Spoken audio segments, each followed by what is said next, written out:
Put your red shirt on and a brown coat too. Everybody joining the crew. We got just one ring, let we rule them all. Hope people remember your thoughts. At your Uru feathers and your Middle-earth guns. A sonic screwdriver or a sword +1. Usually when still it will get you to come. To the pit tank. To the pit tank. The Rocky Mountain pit tank.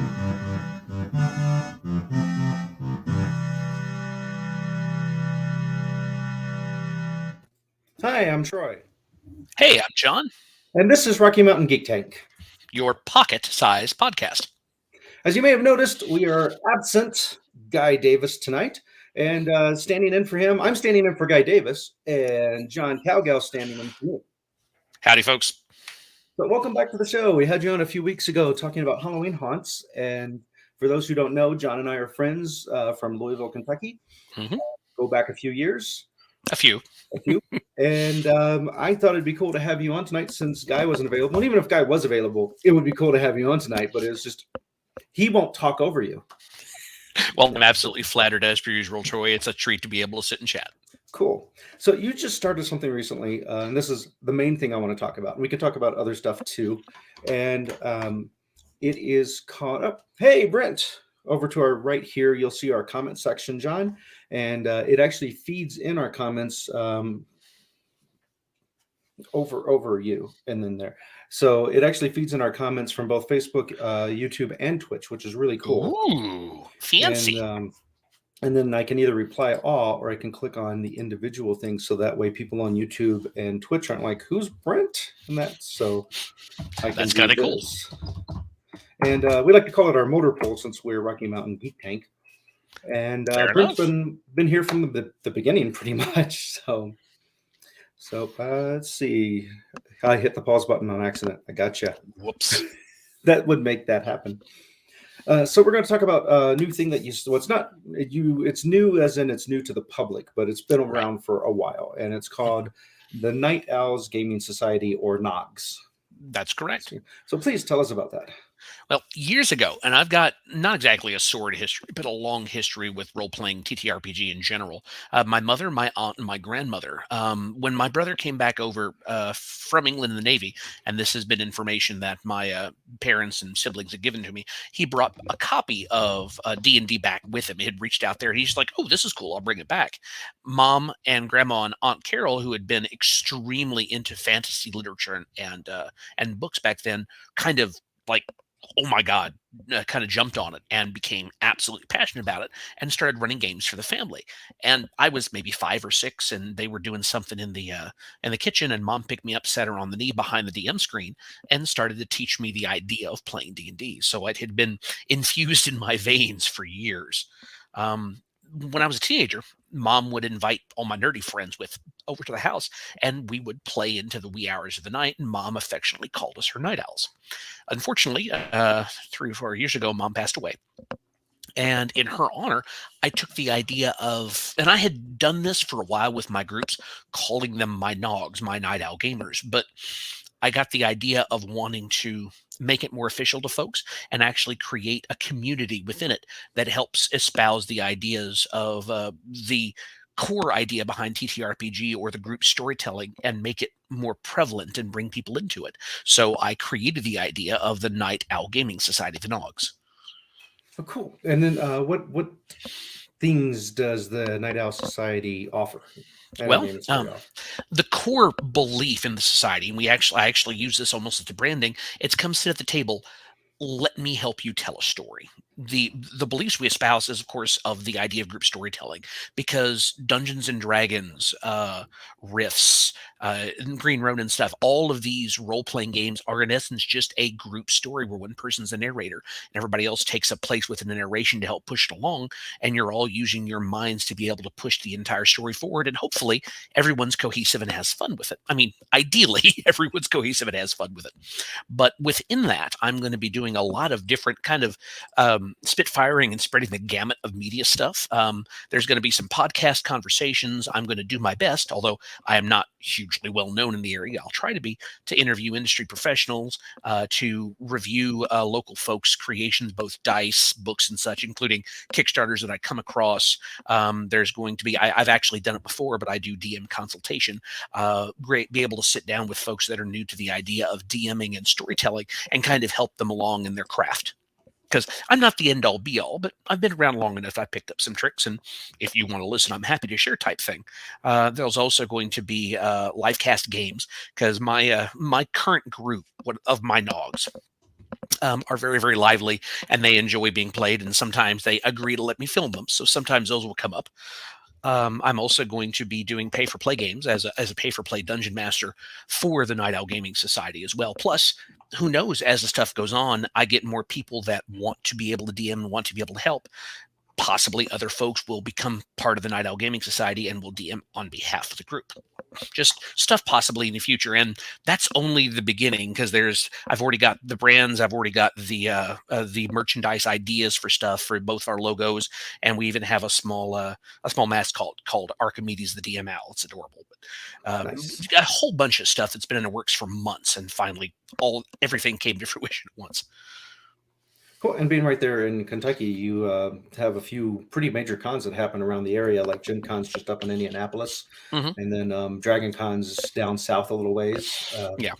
And there's I can't remember which gaming conventions still happen right there in Louisville or in the Kentucky area. Well, we used to have, of course, RiverCon way back in the day, and then we had, as a replacement for RiverCon, Conglomeration, which unfortunately, due to COVID, kind of shut down a couple of years early. We were on the last leg of the last year of it, but 2020 said, no, that's not happening. So it shut down, and they're currently trying to find a con to kind of spiritually take the place of it, but it's still kind of iffy. Mm-hmm.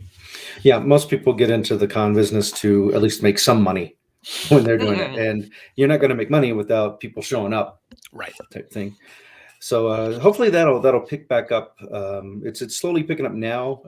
I don't want to be pessimistic, but I sometimes get worried about the lack of steps people are taking to help prevent it from coming back. And yeah, so it's like the pessimistic side's like, well, we're going to have another year or two without cons coming up soon because people are being idiots. But the optimistic side of me is like, no, maybe enough people's doing the right thing that will get conventions back. Right. So if somebody, usually I would save this to the end, but I don't want to forget. If somebody wanted to find out more about Nogs or how to join Nogs, where would they go for that? First of all, you'd look us up on Facebook. It's the Night Owl Gaming Society. You can also find us on Instagram at Night Owl Gaming Society, and you also find us on Twitter at Night Owl GS. I was going to type it all, but I'm not that fast. Oh. That's fine. Well, I can do this. Hold on. I can do this. Yeah, share screen.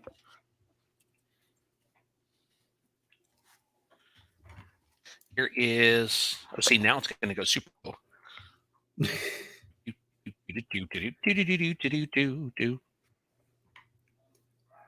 Instagram. I put it in a private chat. Oh, gotcha. What I can do is I can go to banners, create banner, do that, add banner, and then now I can do show, and it'll look boop. And there we are on Twitter.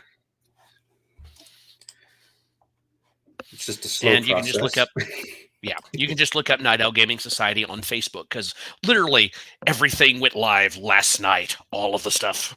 And we even have a Discord, which will enable voice chats. There's several rooms, because I took the money and actually paid for the extra size of it, so I'll have several voice channels where people can actually sit and discuss stuff about DMing and about storytelling to actually organize games. And it's going to be there are several rules in place. One of them is there's no edition wars. This is an edition free type thing. Find the game that you guys want to play, because there's so many out there. Mm-hmm. Well, that's cool, because also with Discord, you could even have like a come ask the GM, like an hour-long session where people could show up and just chat with you and ask questions. And that'd be a lot of fun. So scrolling down here, podcast, video, media, running games, pay for play. Got all that covered. So you mentioned that it's a come sit at the table and let me help you tell your story. That's definitely storytelling is the aspect that I love best about role-playing games. I have noticed that some people use role-playing games as a stand-in for tabletop miniature battle games. And they show up and they're more interested in how they can find the synergy in using one skill with another skill to move so many hexes to hit another thing and get the percentages. And they could care less about who their parents were or why their character's killing anybody. What advice would you have to a GM who discovers they have a player in a group like that? There are so many things you can do to work with them, because if you think about the idea of a battle, from the minute you see the enemy to rolling initiative, or however you decide turn order, to the minute you look at them and go, okay, how do you want to do this, when they have killed the thing, to quote Matt Mercer. The entire battle is a story in itself. And if you have somebody that is all nothing, all about combat, use that to your advantage. They're going, okay, I'm going to do this, this, and this. Kind of lean into it, describe how they're doing stuff, describe the reactions of the folks. Second Ed had a wonderful rule about morale, which I really, really loved. And Second Ed Dungeons and Dragons, that if enough hit points or enough creatures in a group were killed, you can make a morale check. And depending on how that is, how the rest of the group reacts, depending on how intelligent they are and how value of life they have, you can use all of those to an advantage to use that battle as a miniature story itself. And that will take those people that are really combat and really min-maxing and kind of draw them into it. Because with somebody of the video game age, because you and I enjoy a good sitting down and enjoy a good video game, if we get something that we enjoy to combat and it's easy for us and we can sit there and do combos, we're going to get lost for hours just sitting there playing around with it and not realize it. As a GM, as a storyteller, that's what you're looking for. You want them to disconnect from that reality and jump into what you're preventing, whether it's with a role play or whether you're having them tell a story through battle. Mm-hmm.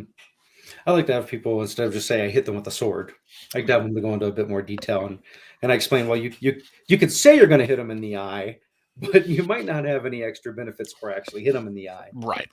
I got to see this live played, but I didn't actually get to read the rules. But they made a role playing system for Dragon Age. Ooh. And they had this interesting mechanic where it was similar to GURPS because they used 3d6. To roll for your attributes or to roll for your skills and such. But one of the dies is supposed to be a different color from the other two. Okay. And if you rolled a specific number on that die and still met what you're supposed to roll to succeed, it would trigger on this thing of choices that you can make of different effects. And they would range from things of like you get a second attack to you get to describe like a heroic thing that you do in addition to that, and it's all based on the number of what that colored die rolled on there. That's so kind of cool. It was a really neat mechanic, and it is thinking of it reminded me of, you mentioned before, I think that you use something called like heroic points or karma points. Yep. To give a little bit of idea on that, and it's something that no matter who I DM for, whether I'm DMing in a Dungeons and Dragons game, whether it's Pathfinder, whether it's Rifts, whether it's GURPS or anything, I use the idea of a karma point system, especially in games that don't have a lot of XP, because I found out giving bonus XP tends to kind of sometimes eliminate that out of somebody else, encouraging others to level quicker than some. And with using the milestone stuff that 5e introduced, which I love the idea of that, everybody moves together in a sense. Karma points are very central to what I do, because it helps reward good role playing. It helps reward wonderful character storytelling and character moments, both playing within character or doing combat well, or because out of character, as I'm a very fun loving DM, if you can say something that'll absolutely crack me up, you will get a karma point. Karma in my games is kind of the magic number of 3. If you get a karma, it's good for 1 reroll. If you have advantage, you can reroll both dice. If you have disadvantage, you have to reroll both dice. You can use up to 3 karma at a time. You can either roll a single roll 3 times. You can take 3 karma and pump it into a roll for a bonus plus 3. However, if you do something that is, I'm not going to say stupid player stuff, but if you do stupid player stuff, if you, and this, what language barrier are we right now? PG-13. We get 1 F word. Gotcha. May I? Yes, you may use our 1 F word. The negative karma is the fuck around and find out. Gotcha. If you do something incredibly against character type or incredibly against your fellow players or something like that, or something that negatively affects people outside of the game, I have no qualms with taking your karma away from you. Mm-hmm. I mean, Have you played the Marvel role-playing game? One of our viewers downloaded is asking about that. So I think Karma might be a Marvel mechanic. I played it years and years ago, and I have no idea if that was my mental pop for it because this phone within the last 5 or 6, but I will not say Yeah. that it was not influential. Yeah, it could have been rattling around back there and you just Yeah. forgot where it came from. Cool. And I even have a secret list underneath the table that I keep of incredibly large, like if you have 50, if you have 100, if you have 300, that if they have that amount of karma, because they have saved up so much, they can buy special things. For example, if they save 100 karma, I'm going to spend 100 karma. The next place that sells magical items that come up with, I want to find something that works for me. They don't tell me what it is. They said, I want that chance. I'm not going to tell them how much that device is or what's going to capable, but they're going to have the ability to acquire it because it'll be available and it'll be useful to them. And that is my reward for them for having so much good karma within the game. Nice. I remember when you were telling me about Karma before, I had mentioned that they have a mechanic for Karma in Earthdawn, but it works a bit different than that. And if I remember correctly, certain classes have a different Karma die the way that certain classes have a different hit die in Dungeons and Dragons. Right. And you can spend Karma to add that die to your roll because normally you want to roll okay. higher Right. to succeed. And so you increase your chances by adding that Karma die. A function that they have in Earthdawn that I have yet to introduce in the D&D game I'm running, but it's going to happen. I doubt any of my players are listening right now, so I'm not too concerned about it being a spoiler. They use the mechanic of exploding dice. Right. So you roll the max of what a die is, you get to roll it again, and for as many times as you hit that max. So they're going to at some point find various weapons that have that feature, which will be very unique in the world because it's not a normal mechanic in D&D. No, it's something for years. My brother, who I also have been gaming with for a while, had the idea of what he called rolling thunder. That if you rolled a critical attack, well, you rolled nat 20 in combat or a critical hit, you got the option. You could either take your normal double damage, which was fine, or you could roll a second attack. And there's a possibility that if that second attack was a crit, you could either double damage that or you could rolling thunder it and go again. So basically, it's the same idea of exploding dice.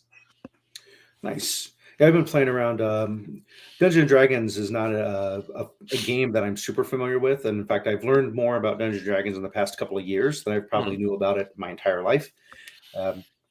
I'd played in a few games, but never owned any of the books, would always borrow other people's books and just ask them to I want to do the thing. Tell me what I need to do the thing. I mean, as you can tell, Dungeons and Dragons is where my bread and butter was. Yes. I have no issue with other TTRPGs, but this was where my heart lived for most of my young life. My gaming shelf is like that, but with GURPS books. Fair enough. But now that I've learned about Dungeons and Dragons and been getting into it, I've been trying to do the thing with the Barbarian where you get the better crit chance. So you crit on lower numbers instead of only 20, and then you get all the crit bonuses that you wouldn't normally get. So, but it's definitely a lot of fun. I not having played a ton of it, the little bit I have played, I like what they've done with 5e from what I can tell. It seems easy enough to bring new people in, and it was definitely a heck of a lot easier than Pathfinder, which we had players in my game coming from Pathfinder, and they were a lot of times really bogged down in how crunchy Pathfinder is. Yeah, that was the same complaint people had with 3.5, was that it was extremely crunchy because Pathfinder, at least before second edition, was 3.75 in a sense. Cool. So things with getting players involved, I'm backing up here in the comments. Sure. Donald had said earlier that background is the spice of role-playing. There's a thing that I just started doing with this current game that I started running a few years ago called Session Zero or Day Zero. Yeah. Where not only are you only just making characters, but you're also, before you start making the characters, you get kind of a feel of what everybody expects out of the game. Oh, yeah. Are there places that they do not want to go as far as in the storytelling, subject matter they want to avoid, that kind of thing. And so it's definitely helpful as a GM to also use that opportunity to say, on a scale of 1 to 10, how important is role playing? On a scale of 1 to 10, how important is straight up combat? And that way you can get that feel from the group and know what you're going into ahead of time. Oh yeah. I mean, even if it's something, even if it's a group that I've played with before, anytime we start a new game, I will try. And this is something that I've not always been successful for, but I'm trying to do it more often to sit down and have that conversation. Okay, all right, guys, what are your limits? What are we not looking to do? And I'm working on a personal version or a NOG approved version, whatever you say, of the beforehand sheets. Like, hey, go ahead and fill this out for me so I can get an idea where you're sitting. And when I do my session zeros, while I have no issues sitting down and doing a group session zero, I always prefer to do a session zero with a player, especially when I'm not familiar with one-on-one, because not only can they get a feel of how I am as a DM, I get a feel of how they interact as a character, and I also can give them a small bit of role play, a small bit of a one shot to get them stepped up to where they're going to meet the rest of the party, so they can get an idea of how things are going to roll as they go through. Mm-hmm. Yeah, that's definitely, if you got the time to do it, that's definitely important. I did a questionnaire for my group for them to do recently because they're coming up against something that can read minds. And there's just stuff that they haven't really had come out in character yet. So I had to come up with a questionnaire for them so that way I can use it against them as this. Because it's like with not knowing what your character's main goals are or their fears. But this is something, if you were a clever villain and you knew, you would be able to use that against them. It's like, oh, so your primary goal in life is to find the golden sword of God slaying. Guess what? I can help you find it. Yeah. Oh, what's amusing, and by the way, because I've seen people do this one, if any of my players of my current Night Owl Gaming Society game is watching, please put fingers in your ears for a second. You've been warned. 4, 3, 2, 1. Spoilers ahead. I had my character. I just started. I do seasons in my system where because of other stuff that I have, I can only DM between November to May. So we do seasons. We did the first season fairly well. Second season is all Curse of Strahd. And Strahd is always sitting next to me, all Curse of Strahd. What I had to them is because I try not to kill my characters. If I can stop it, I don't want to kill them. However, I had them said, all right, guys, Curse of Strahd's a weird campaign. I need you guys to roll backup characters. And everybody pales. They roll up their backup characters and they give them to me. Little do they know that their backup characters are going to be NPCs that they're going to be meeting in a negative side of battle later on during the campaign, and they just handed them to me. Nice. I was listening to this podcast where the GM did not a side quest so much, but we're going to take a break from a regular game and play a one shot where everybody gets to play bad guys. Yeah. So I want you to come up with the best bad guy you can for a level 5 character or whatever. So all the players come up with, like, they min-max the crap out of all their characters and make these super villains, basically. Play a session. They love it. Now he has these characters that they're going to have to face later in the game with their original characters, and they have no idea that's what's going to happen. I'm always of the source of thinking of, as much as you can, let your players write about 80% of your adventure, because you can give them a puzzle and you can sit and listen to them for half an hour, start espousing ideas of what it's for. You're going, and I like that, and I like that. Yep. I like to think of it as the what I call the David Lynch effect. Half of David Lynch's movies, I don't think he knows what he's doing. He just throws something in and he's like, my fans will figure out something for it that's far better than I ever could have thought of.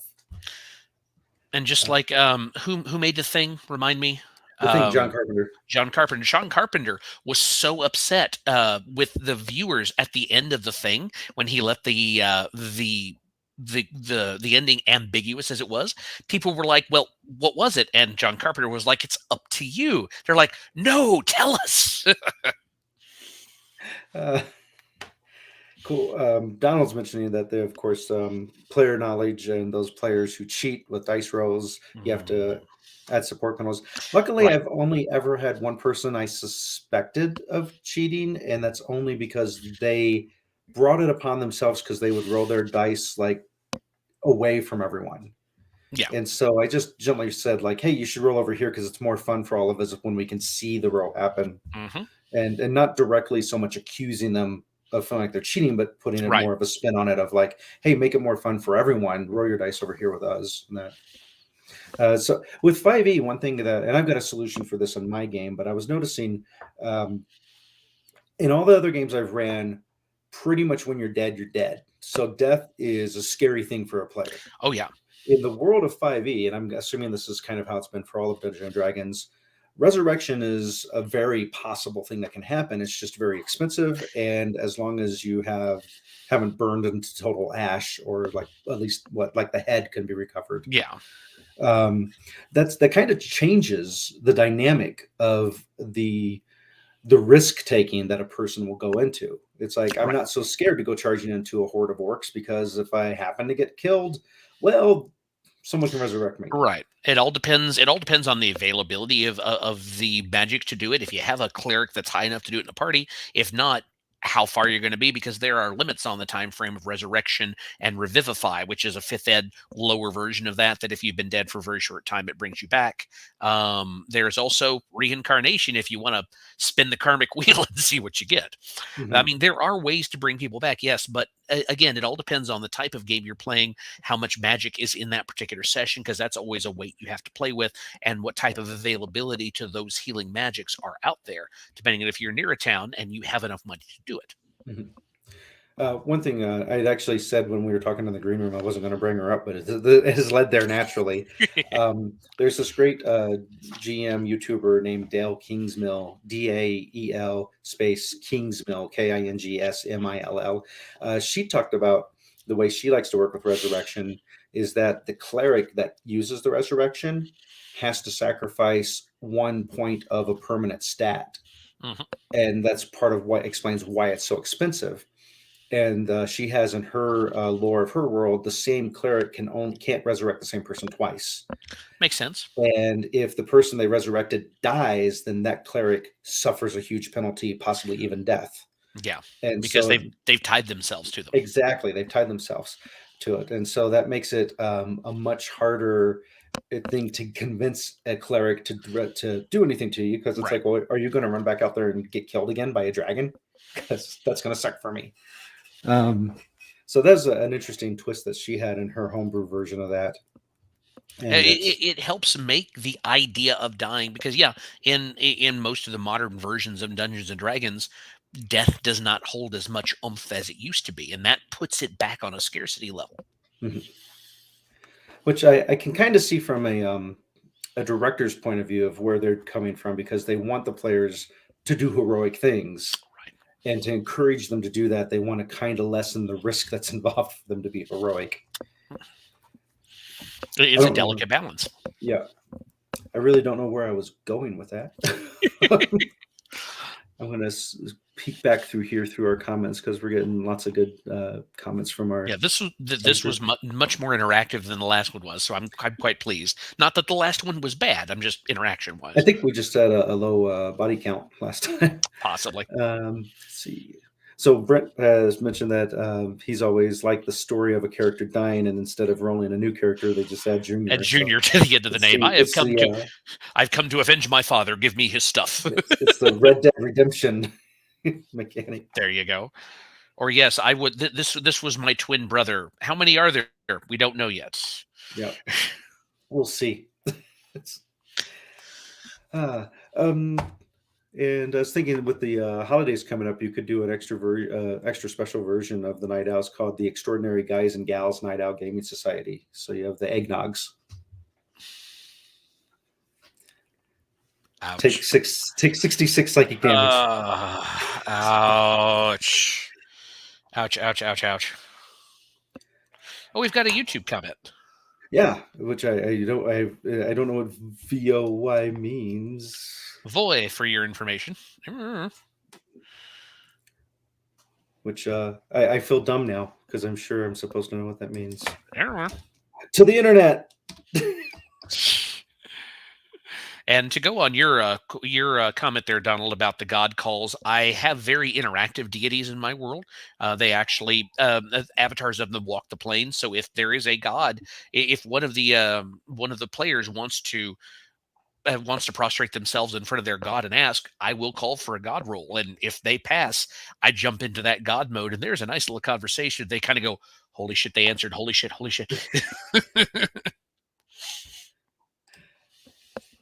Yeah, that's another thing that was tricky as a sort of new to the DM world of running Dungeons and Dragons, is there's really no question to the vast majority of characters in the game, NPCs and PCs, that gods exist.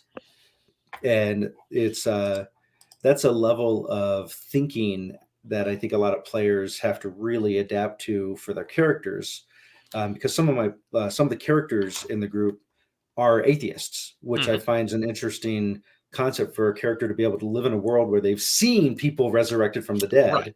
They've seen clerics get their powers from gods, but yet they're still like, I don't think there's gods. Yeah. So it's kind of neat to see that, but also having to adapt my own mind to how that works. There has been in the original dungeons, not original, I'd say second and third ed, and even in fifth ed, there are information within the books of folks that follow as a divine connection rather than deities, using the idea of good, the full idea of law, or the idea of life or something as a concept that is wholeness to the point that it grants them divine abilities because of their belief.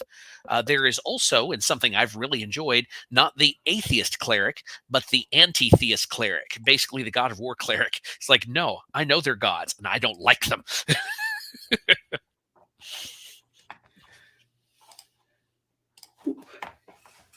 Yeah, Oh. there's I had the basic scenario that comes with the starter set, Lost Minds of Handling, which Right. you've probably ran thousands of times. Actually, I haven't, but I do know of it. They introduce a doppelganger in it, and I won't say too much about how and such for people who might be playing it or are going to play it. I don't want to spoil anything for them. And it really, depending on how to the letter your DM runs the game, they may not utilize the doppelganger at all. But doppelgangers, besides shapeshifting, were totally new to me, and I had to read up on them. And they have the ability to read surface thoughts and read minds, and that helps their ability to pretend to be other people. Right.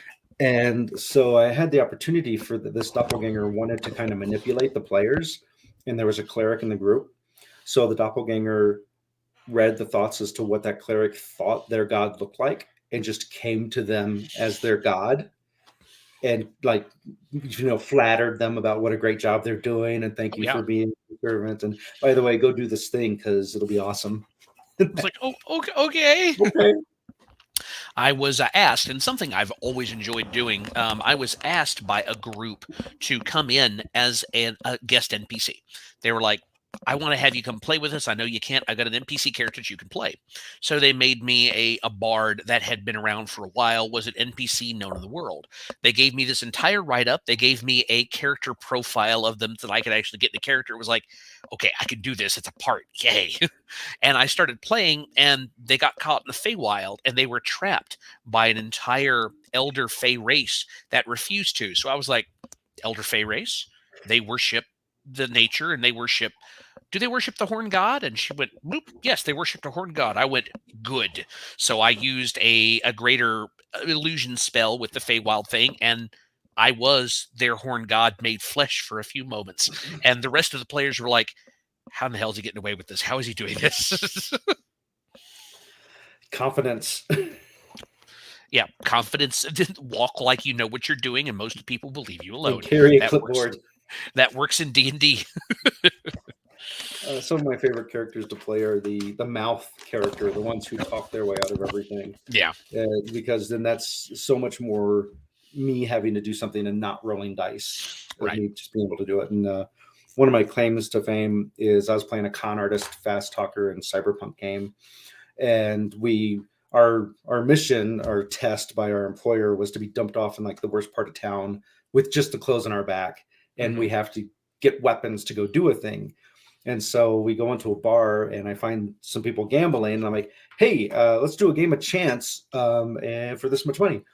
And so he's like, what game of chance do you do? And I happen to have had 3 cups around because we had solo cups. So I actually set it up and did the cup trick for the GM. And the GM's like, oh, I know which one it is. And like, the guy's like, how did you do that? Because I just totally did sleight of hand. Yeah. And I'm like, I'm not going to show you pay up. And then, of course, they didn't pay. We had to get into a bar fight in order to get the stuff. So But it was fun being able to do that, and I think bringing some level of interaction or props to the table for your players is really cool feature for role playing games. Oh yeah. Um, so, if somebody wanted to, you're going to do some in live person stuff at some point, correct? At some point, yeah. And there was a place that you had told me about last time I was visiting that runs role playing games. Is that one of the locations you were thinking of? There's a couple of them in town that I'm going to be, now that everything is live, that I'm going to be approaching. One of them is owned by one of the owners. One of them is co-owned by one of the owners of several haunts in the area, so I've got a connection there. And one of them, the gentleman that owns it, is literally my backdoor neighbor. So I'm going to talk about them, about running stuff there. And again, there's the places online. I forget the website. I think it's start.playing or something like that. That is the online system like there. I know Roll20 also offers games like that. Now that the Nogs, Night Owl Gaming. To answer your question, Donald, Louisville, Kentucky. Yeah, and then you're also going to do stuff online. So for those who aren't local, right, they can find you and join you and that. Right. So I'm going to do a quick thing mentioning stuff. Let me grab the banner real quick, and it's the ad break. Yeah, it's the ad break. There we go. I just have to figure out how to do it. Haha. So Geek Tank is sponsored by Kieran Games, Geekway Homes, Shiny Garden, and your mom. She's so proud of you. She wishes you would call more. She wishes you were more generous with your calls. And don't forget to take a jacket, because that's important. Yeah, eat more. You're too skinny. So I have totally derailed myself here from what I was thinking before. We normally do. Right into that. I'm okay with that. Cool. I want to try to think back to what I was going. We were talking about running games. I have my Discord set up, and like I said, that information is available on request on the site or on the Night Owl Gaming Society Facebook page. I also have my own Zoom room that I use for personal games and such, so we can do either or. And I enjoy getting down to sit and to DM, and I have, unfortunately, as a lot of us do, have sit into the chair of the forever GM, and 90% of the time I am the game runner. Cool. So I'm frustrated at myself because I tried to keep two thoughts in my head at once, and it didn't happen. I know, that's frustrating. So I'm going to ramble about other stuff, and hopefully the thought will come back. I kind of doubt it will. I wanted to ask you, you posted about getting into the finals for a karaoke thing, and I didn't see how that went.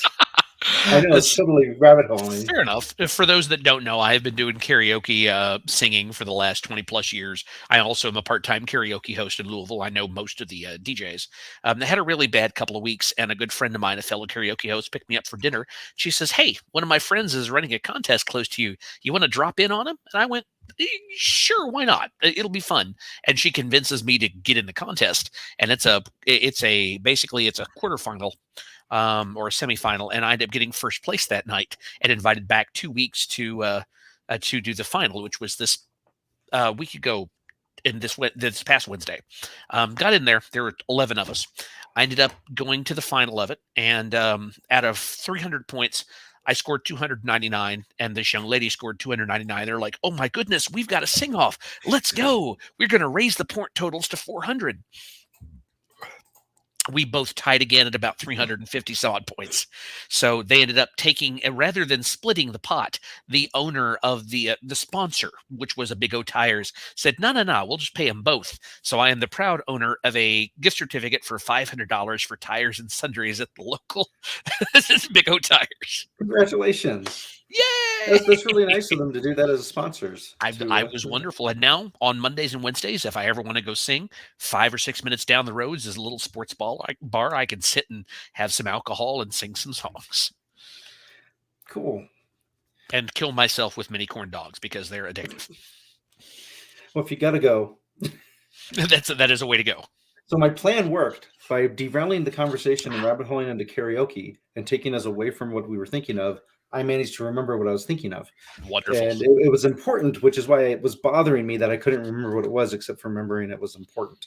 A while back, Chelsea Guy and I had talked about the idea of doing, we don't know how long it would go, like 4 hours or 6 hours. It'd probably be long because role-playing sessions are pretty long, especially a one-shot. We wanted to do a live play for charity, because you can set up things where people can click a little button on the bottom and donate money to a charity. And since you're getting into running the Nogs and such, I think it'd be really cool to somehow collaborate and do both a Geek Tank Nog thing, and we can have it on both our sides of the event. And that would be wonderful. I, as the sole owner and operator and employee of the Night Owl Gaming Society, would wholly support this maneuver. Yeah, it'd be a lot of fun. And mainly it's been, and we've just been having trouble organizing ourselves, but we have one of our sponsors, Geekway Homes, has an amazing game room with one of those gaming tables set up. Sure. And we would just have to Skype you in and have you in, but it should be pretty awesome. I just need to talk to the rest of the other two and figure out, if you think scheduling a D&D party game time is hard, scheduling podcasters adds a whole new layer on top of that.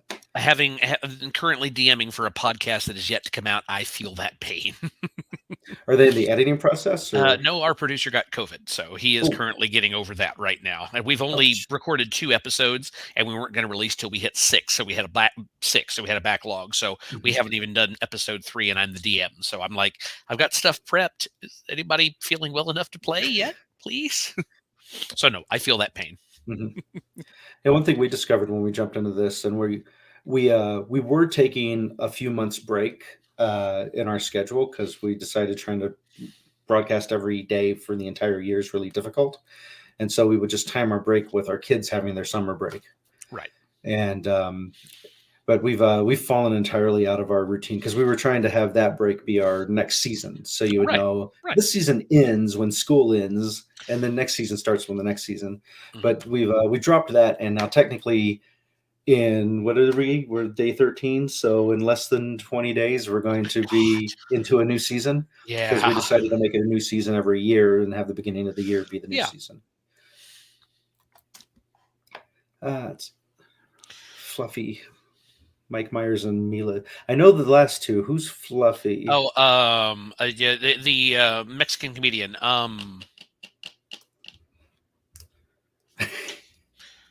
Google saved my life. Because I can see his face. Gabriel Iglesias. Okay. I think I remember seeing. I think I first saw him on that comedian game show, like reality Last Comic show. Standing. Yeah, that one. I think that's where I first exactly. Now he is a wonderfully down to earth comedian. I love listening to stuff. He has wonderful voices. He actually is a voice actor as well. But yeah, Mike Myers, Mila Kunis, Gabriel Iglesias, those would be wonderful.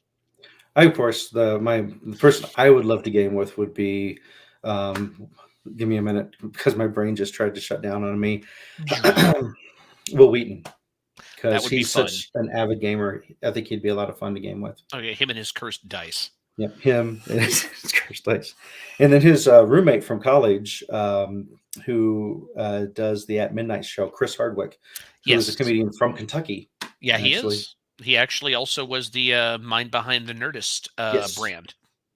Yep. So I'd love to game with them. They did, in fact, Dragon Age that I mentioned earlier. That's the game that they played together on Will Wheaton's YouTube show, Tabletop. Nice. So of course, Chris Hardwick was completely not taking the game serious at all, which is because of course not. Of course not. Whereas, of course, Will Wheaton is taking it serious. So. Oh, cool. I'm trying to think if there's anything else with the Night Owls that we want to talk about. I mean, if I had anybody, I am the type of person, because I am an amateur voice actor myself. I want to sit down and I want to play with voice actors. I want to play with Rob Paulson. I want to play with Yakko. I want to play with Pinky. I want to play with Raphael. I want to play with Donatello. I want to play with Rob Paulson, man. And of course, you play a different character for each voice. Exactly. Too. Nice. Snuff. Zoinks! Port. What are we going to do today's adventure? Same thing we do with every adventure. Try to not get killed. Cool. I agree with that, Donald. Mhm. I so agree with that. We need more representation within the stuff. Um, and that hits upon something that has always been worried with me is when it started out, it was an old white man's game, and that's how it was started. But looking at recent scores and recent articles, 42% of the gaming public is women identifying, female identifying, or non-binary players, which just makes my heart sing. But unfortunately, BIPOC and that type of representation is low. We need to get more folks like that into it. And the more we do it, the more regular it becomes, the more integrated and regular society becomes. And I think we, as the old white men, it is our job to open those tables more and make it more inclusive. Yep, I'm gonna have to do another banner here. Yay! There Another is banner. a podcast, and one of the hosts of that, she was just fantastic at helping Guy and myself really get our footing with Geek Tank. Her name is Cinda, and she run. I don't know if there's see. I don't think they're making new episodes of this, but there's a lot of back episodes of this podcast called "She's a Super Geek." Oh, okay. And at sasgeek.com, and it's all about female GMs and the female aspect of role playing and gaming and such, and trying to get more females to play. It's really there's a lot of them out there. It's just there's like a lot of fandoms. There's a strong toxic side to role playing games and gatekeeping that happens, unfortunately, and that turns off a lot of females from wanting to announce that they play role playing games and that. Whereas Guy and I come from an aspect of just fandom in general that we remember what it's like being discriminated against as geeks. Even white males, that part didn't matter. Once you had the label of geek, then you're the target. Yeah. And so being able to empathize with that, it's like, why would anyone ever want to keep anyone else out of their fandom? You want to embrace everybody. And I think it's for the geeks who never had to be ridiculed as a geek, or maybe they're just redirecting their hatred and that towards females and people different than them. Yeah. But and it's up to us to smite that when we see exactly.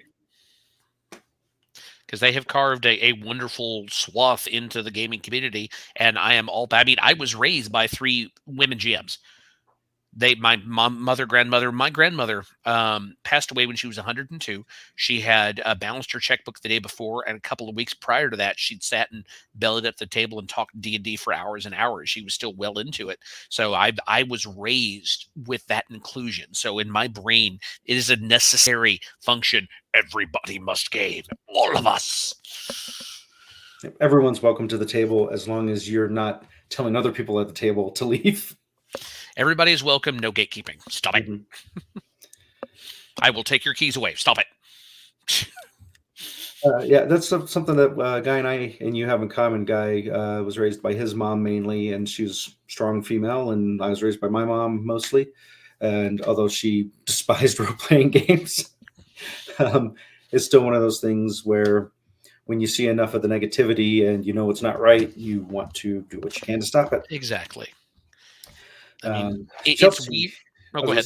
Chelsea keeps us updated on, because one of the problems I discovered a long time ago, by being a white guy, we don't readily get to see because we're not the target of it. Right. So if we're not adjacent to it when it happens, or if we're not adjacent and have our eyes open and ears open, we're just oblivious to it, unfortunately. So we've got to really be vigilant and take the extra steps to be vigilant of it. And Chelsea, luckily, is able to help us as white guys to be able to say, here are the things to look out for. Here's where you can see that. Exactly. Here's all the misogyny that's going on in the gaming industry and the video game world. Right. And that. And so, I mean, when I created when I had the idea to create the Night Owl Gaming Society, I sat down and asked myself, and it was a weird 2-person conversation between my brain pieces. They were like, you're a white guy. You're a 40-year-old cis male white guy. What right do you have to make a business within this particular community when there's so many marginalized? And my passion for it, yes. However, I have a position of power because I'm a 40-year-old cis male white guy. And it's my job that if nobody else is going to listen, it is my job to make a place for them to be able to speak freely so they can it basically go, hey, freaking listen. Mhm. And hopefully that's what it's seen as, because that's what I want it to be. I want it to be an open and safe space for a change of ideas to make sure everybody has a chair at the table or has a log by the campfire. Mhm. That's awesome. Yeah, so it's our mission statement is to bring the geek community together and promote. I forgot our mission statement. Not enough coffee. Where's your copy, man? Where's your copy? And to bring the geek community together and something awesome there. Donald was asking a question about do you believe in snack and pop bribes from party members to have a good encounter? And I've only did that once in my teen years, and I regret it because it was an abuse of power. And at the time, I didn't see it that way. But as I got older, I'm like, that was really stupid of me to bypass that thing. I will never change my encounters because of how nice the players are outside. I have no issue with rewarding karma points for being nice. For example, if somebody hosts the game or if somebody says, hey, we're going to do this, I'm bringing food, and somebody's going to go, I'm bringing food. It's like, well, congratulations. That was wonderful. You guys get karma points for being contributing for everybody to have fun. Mhm. I'm happy to give those out because those karma points are a way, again, to foster that good stuff within it. But it's also not a requirement. I'm not going to penalize you if you don't. Mhm. But I'm also not going to change the way my game is played just because you did something nice for me out there, because we don't play that. Because then you're making it basically a pay-to-play game. Yeah. It's like, why does Troy have armor of plus 1,000? Oh, he brought me 5 pizzas. Yeah. I mean, I'm okay with sacrifices. Sacrifices will get you karma. Sacrifices will not make the Tarrasque go easy on you. Mm-hmm. Nope, you've got to actually give the Tarrasque a snack. There you go. You Tarrasque become the good. sacrifice. Yes. Now, pay for play games, totally different things. And even if somebody sits down and pays a certain thing to sit at my table, that does not automatically entitle them to extra stuff in the game. I am not going to do that pay for that pay to win mentality. You're paying to play, but you're not going to be paying to win. Mm-hmm. Yep, that there's definitely a difference in that because you're paying for the GM's time to be there is what you're paying and for. Prep time and all the stuff that happens behind the scene. That brings up a question I just thought of. If there's someone out there who either wants to look into getting into being a GM for pay or to find a GM to pay to play, what places do you recommend they go to for that? Roll20 has good slots. Like I said, start out playing. I think that's what it is. I'm going to do research afterwards and try to update you later because Okay. I signed up for it and never actually ran a game on it yet. So it's in my back browser somewhere. It's like there's 18 windows and one of them playing music and I can't find it yet. So, but not only that, but look around in your local game places because being a dungeon master, a game master, a storyteller, a referee, whatever the heck you want to call yourself or be called, being one that people want to work with is not exactly a dying art, but there's so many people getting into it. Finding someone willing to have the time, to have the patience, to have the training to run the game are few and far between nowadays. It's becoming such a hot commodity, hence the paying to play type stuff. Find your local branches. You're not wrong. Babysitting as well. I can understand that, but find your local branches. Get on message boards. There, meetup.com was where I used to do a lot of gaming postings when I ran D&D for a local comic shop years ago. There's always ways to do it, and there's places like I said, like Roll20 and like the Start Playing that allows you to actually post the game up there to monetize it.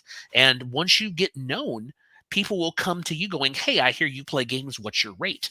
And then you can start negotiating that way. I mean, that's why I have the Discord server so people can go, hey, we want to go ahead and run a game. Wonderful. We'll go ahead and set you up a room, set your friends up with a one-time invite. Just make sure you get your payments set up first, and that's what you're going to take care of. Here's your info for Cash App, Venmo, PayPal, whatever have you. Make sure you get your money before you start your game. Stuff like that. Cool. Have you ran games for the Adventurers League? I know I have the D&D Adventures. Yeah, I have not. I don't think they pay their actual players, although I know there's a fee. It's something between like $1 to $3 per session, and the sessions are very strictly 2 hours or something like that. Yeah, and it's very, very regimented from what I understand. Yeah, I've only had one experience with it because I had some friends that were doing it and it was nearby, and I'm like, sure, I'll come and give it a shot. And I found that I am spoiled because I have excellent friends that are fantastic GMs. Hmm. And so the bar is set very high for me for other GMs. Yeah. And it was not really a fun experience for me in the way that it wasn't an experience that I enjoy in Dungeons and Dragons. It was an interesting experience to see how other people run games under very strict rules, because they have to run the same adventure exactly the same pretty much every time, because the idea of the Adventurers League is that one game being ran here in Denver will be the exact same game that's being run there in Louisville. Right. And so once you've completed that game with that character, you're not supposed to play that game with that Right. character again. So it's attempting to both monetize in a small amount, because again, like I said, the fee to play was very marginal, Yeah. and just cookie cutter the DM stuff. And I'm so used to really great storytellers that it didn't work for me, and I don't think I would be good at it, because I run games the way I do podcasting. I rabbit hole a lot. If someone wants to go off mission and the group is ready for it, I'm ready to let them go off Of mission. course. Let them write the story for you. We have got a group here in Louisville. Locally, they call it's Nerd Louisville, and we do that. But they actually get together. They do what's called Slur Your Roll, which is we have we have an Oriental slash literally kaiju themed bar called Kaiju that we will take over for the evening, and we actually have something called the D&D Multiverse. If you want to come play at the Slur Your Roll, you pay a nominal fee of like $10, and there will be DMs that are running stuff. And if you are a member of the D&D Multiverse, you actually have the ability to take your character and move it from game to game and play the same character through the different DMs. Something the DMs will actually kind of think around. It's like, hey, this is a game for 1 to 3. This is a game for levels 5 to 8 or whatever. So if you have a character within those levels, you pay your fee. You come in, sit down at the table with this GM. The GM will have the seats filled and they'll run through. Yeah, it sounds very similar to what they do with the Adventures League, but in a much more intimate style setting. Right. And alcohol. And alcohol. Hence the Slur Your Roll, because it gets really interesting. Seems like that's just asking for in-game fight problems. I have not seen it as of yet. I actually have been to a couple, and I have not seen issues as of yet, because the community is very self-policing, as a lot of good communities should be. Mm-hmm.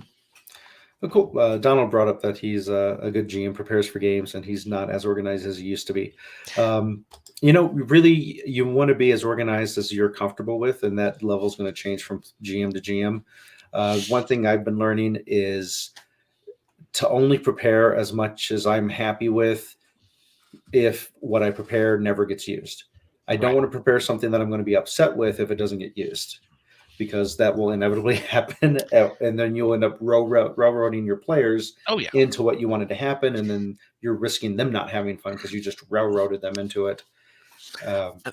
That I use the my entire idea between building campaigns, and I know we're running close on time. Yeah, so we're rolling over a little bit. That's okay. I use the skeleton idea. You've got a story. You've got your skull bone and your toe bones. You've got your skeleton you want. The pieces of your story that people hit with, those are your meat. Those are your organs. The encounters that you like. If you make an encounter and somebody takes a totally different path down the body, you organ transplant that encounter, dust it off, paint some different runes on it, and pop it someplace else. And it's like, you're not railroading it. They're just going to run into it someplace else, and you have not wasted the prep time. Mm-hmm. I have 5 or 6 encounters that I have made that I keep circulating in my notes as a just in case, going, oh, something, they're coming here. This, I think, will work just perfect. It's the Mad Lib version of running a game. And it works. I mean, at least for the way I do it, it works. It's not going to work for everybody, but it allows me to prep in my own time and my own volition, and to have a back catalog or a Rolodex of stuff that I can pull from when I need it. That'll be a whole other episode that we should do on your show, where we talk about once it actually starts. Once it starts. But thank you once again for coming on the show. I appreciate it. It's like the hour just flew by. It is my pleasure, Troy. I'm always happy to sit and chat with you. I miss your face so very much. It's right here. Yeah, true. Right. Well, I could get you to see your face here. I miss having your face here. But... Right, where we can have coffee together and such. Right. So thank you again to our Molder Pool for showing up. I love the interaction. That's one of the main reasons we try to do the live stuff when we can. And I think we'll be back next week with Guy. I have no idea what's happening anymore. I know we're probably rolling up to where we see. I'm going to quickly look at the calendar. Yeah, I don't know if we're going to have a show on the 27th since it's so close to Christmas or not. As far as I'm concerned, might as well have a show, but we'll see what's happening. I'm glad you enjoyed yourself, Donald. All right, that was the show. I've been Troy. I've been John. And I'm going to stall for a minute while I get the end credits set up here. Thank you once again. We'll see you next week. Been my pleasure. Wrong one. Whoops. That's called WGIB closing. What the hell is that? I don't know. You Let's pressed start again. All right. And